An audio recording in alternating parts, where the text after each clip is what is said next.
La festa de final de curs.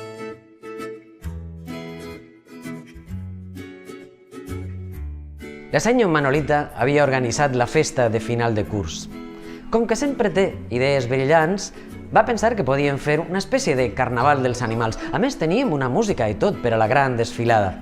De principi pareixia una molt bona idea, però de seguida començaren els problemes.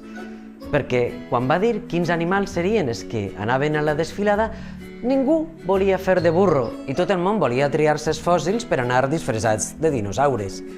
Carles, que és un gracioset, va dir que Jordi, que tot ho arregla amb ossos, podia anar de Tyrannosaurus Rex, i Carla, que és llarga com un dia sense pa, aniria de Diplodocus. De poc no s'embolica la cosa perquè Jordi es posa a plorar i Carla volia pegar-li de mossos a Carles. El cas és que la senyor Manolita pega un crit «Prou!» i aleshores tots ens vam quedar parats i va dir «Ho farem a sorts i a qui li toque li ha tocat». De seguida començaren les males cares perquè ningú estava content amb les coses que li havien tocat, però ningú s'atrevia a portar-li la contra a la senyor Manolita. Els assajos eren un desastre perquè a Pere, que li havia tocat fer el cucut, sempre se li oblidava i eren 24 fent el cucut.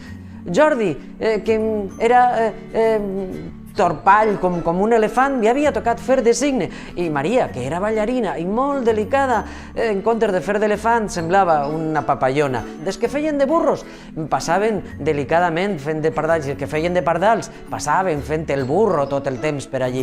Allò era un desastre absolut, però la senyor Manolita no estava gens preocupada. Deia que si l'assaig era un desastre, la representació seria perfecta, de categoria. Com d'equivocada estava, perquè Jordi, que havia de ballar com un cigne, era tan torpall que va tropeçar amb una de les tortugues i resulta que havien vingut 3 i venien disfressades de tortugues ninja. Immediatament es van posar a fer posturetes de karate i Carmela, que era amiga de Jordi, immediatament es va posar també a barallar-se amb les tortugues ninja perquè anava disfressada de cangur i era molt bona boxejadora. I allò era un desastre com no vos podeu ni imaginar el dia de la representació. I aleshores la senyor Manolita torna a dir «Prou!» i tots ens quedàrem congelats. Els pares, en els mòbils, ahir gravant, s'havien quedat absolutament espardalitzats, amb una boca com un rap i les celles cap amunt.